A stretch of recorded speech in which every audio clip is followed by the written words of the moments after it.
ml एवढं दूध घेतलेले आहे. आपल्याला याला थोडीशी उकळी येऊ द्यायची. कुल्फी बनवण्यासाठी आपण इथे खजूर घेतलेली आहे. 4 खजूरच्या बिया घेतलेले, मखाने घेतलेले अर्धी वाटी, बदाम घेतले अर्धी वाटी, काजू घेतले अर्धी वाटी. त्याच्यामध्ये अजून आपल्या कुल्फीची चव वाढवण्यासाठी आपल्याला मसाल्याच्या पदार्थांमधलं 2 छोटी विलायची घेतलेली आहे मी. आता हे सर्व आपल्याला मिक्सरमध्ये दळून घ्यायचं आहे. 2 विलायची अशी सोलून घेतली मी. त्याच्यानंतर आता दळताना टाकायचे आपल्याला काजू, त्याच्यानंतर बदाम व मखाने. आपल्याला हे आधी दळून घ्यायचे. मस्त असं दळून घेतलं बघा. आता याच्यात आपल्याला खजूर टाकायची. खजूर आधी टाकले असते तर व्यवस्थित दळता आला नसता. आता खजूर पण दळतो. मस्त आहे बघा, आपली खजूर पण दळले गेली. आधी जर खजूर टाकले असते ना तर अशी व्यवस्थित अशी पावडर त्याची झाली नसते. आता हे आपल्याला दुधात टाकून घ्यायचे. दुधाला बघा मस्त अशी छान उकळी आलेली आहे. आता मी गॅस इथे बंद करते.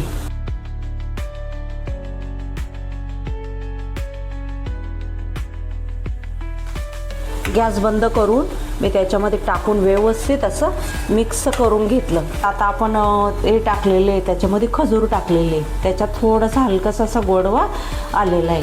पण अजून गोड पाहिजे असेल तर त्याच्यामध्ये तुम्ही साखर टाकू शकता किंवा ऑप्शन म्हणून गूळ पण वापरला तरी इथे पण चालेल. आता मी इथे 2 चम्मच एवढी साखर घेतलेली. आता तिथे टाकून घेतली किंवा साखर कॅरेमल करून टाकली तरी पण चालेल. आता कमीच गॅसवरती आपल्याला त्याच्यामध्ये साखर व्यवस्थित अशी वितळून घ्यायची. मस्त आपली साखर इथे वितळून झाली बघा. थोडंसं नॉर्मल असं मी गार होऊ देते. मिश्रण छान थंड झालं आपलं. आता ते आपण कुल्फी मोडमध्ये टाकून घेऊ.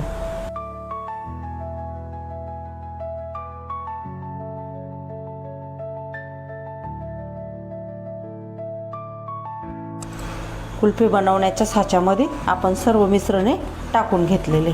आता ते आपण असं पॅक करून घेऊ.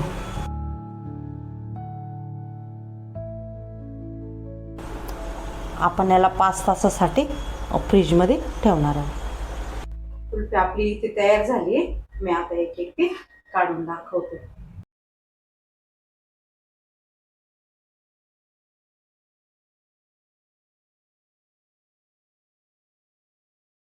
छान अशा आपली इथे कुल्फी तयार झाली आहे. या पद्धतीने तुम्ही पण बनवून बघा. माझा व्हिडिओ आवडल्यास लाईक करायला विसरू नका.